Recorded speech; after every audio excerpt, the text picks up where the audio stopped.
Hello, folks. I'm Gary Brooks. So this is like my fourth, fifth, or sixth time doing this, so I have no idea why these poor guys, I guess they're gluttons for punishment, but without a doubt, it's the mock, not me. So this is the Battle of the Coa, also known as Combat of the Coa. It took place July 24th, 1810, and it's part of the Napoleonic Wars. Kind of a very, very interesting battle because it's kind of a two-parter. The first parter was a disaster for the British and Portuguese, and then the second part, they got revenge, and this is the part where I built. Why'd I build it? In 2019, I had a number of folks say, hey, why don't you do another battle mock? I hadn't done one in a long time. It's been 5 years since I've done a battle mock. So I'm like, okay. And then 2 months ago, when BrickFair was finally given a green light, I started building. So this is only 7 weeks to build here.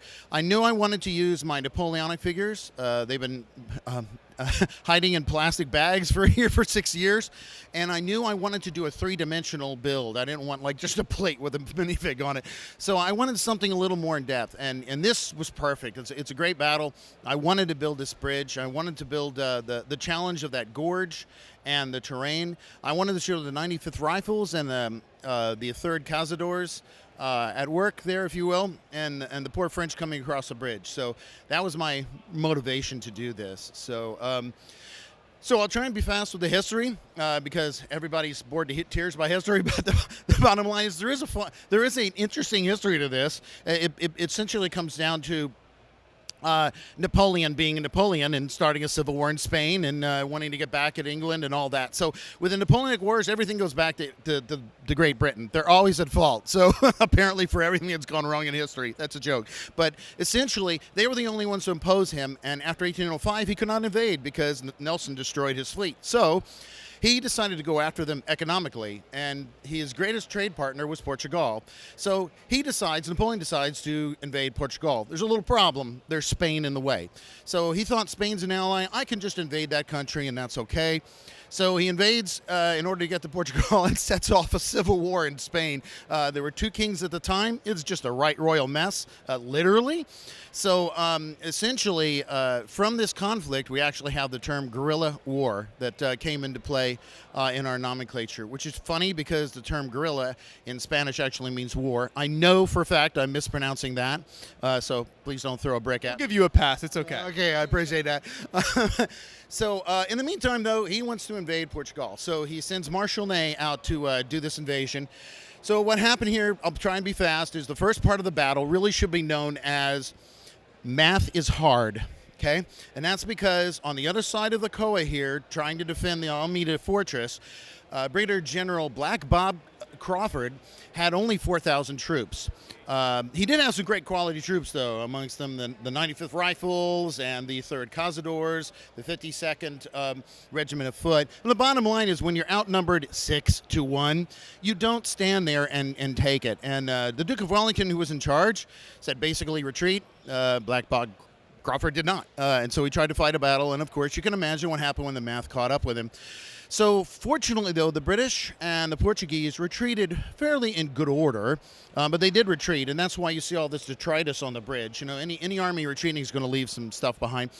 And the French inflicted one heck of a battle on the British and the Portuguese, inflicted 300 casualties and only took a dozen or so themselves. So you'd think they won this great battle, they're going to stop. No, the second part of the battle, this one right here, is quit while you're ahead.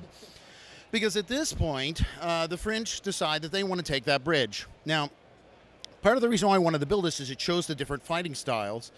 Everything in the Napoleonic age was about mass. Throwing as many people as you could at the enemy. And the reason why is because this nasty little thing called a musket, the muskets were so bad there was no sight on them. You essentially just pointed at where the bad guys were and basically pulled the trigger, and you may or may not hit your target. At 100 yards, which is typical engagement, they were as much as 1.5 yards off their target. So the only way to fight then was in mass. What that means is then the way they would attack is in mass, like this, almost robotic, moving in that formation. That's very bad when you're on a bridge, because now what's happening is channelization. In other words, easy target. Okay, you can point and you'll pretty much hit. What I wanted to show with this is how the 95th Rifles, who fought much more modern, along with the 3rd Cazadores, modern tactics, responded to this. The French were not too bright here in ordering this attack, and unfortunately did 3 assaults. All of them failed miserably. They never got more than halfway across the bridge, and they lost 550 casualties. So that's a real loss there. And part of the reason why is because the way that the 95th Rifles, very famous now, by the way, and the 3rd Cazadores fought, which is they have rifled muskets. It's still a musket. You still load it from the front, but now you can actually aim. It has sights, and it's very, very accurate at 100 yards. So when you channelize a bunch of folks in one area like that, essentially, they're gonna be targets. So, and the way the 95th fought and the 3rd Cazadores is they would steady their rifle on anything they could, and they would hide behind obstacles. Now, if you look, I've got the 52nd Regiment of Foot. They're standard line infantry army. So they're fighting the way line infantry would, out in the open, shooting in a line by command. So in essence, then, I really kind of wanted to show the different tactics. This is an emerging tactic right here. And it's essentially the way we fight now for all intents and purposes. So they were precursors, if you will, of our own special forces, as opposed to the standard army, which fought very much like what the French is doing here and what the 52nd is doing there.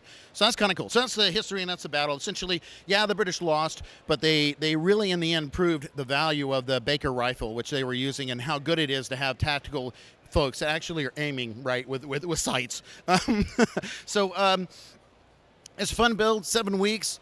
I felt like I was under a huge deadline to make BrickFair, slaving over a hot Lego table. Okay, not really, but I did kind of was under some pressure. 3 other mocks died to supply this mock of material, but I actually managed to get it done in time. I loved building the river and the bridge. That was my favorite part of this build. One of the things that Lego has done so wonderful now is these 3-leaf stems here. They're a pin, so you got to find a place to seat them in. So I think the best item of that is this small foliage. It just works out so well. And although I had not seen that technique anywhere else, I'm certain I hadn't come up with it by myself, because it's pretty obvious. But in the end, it actually works very, very well for this kind of display in river.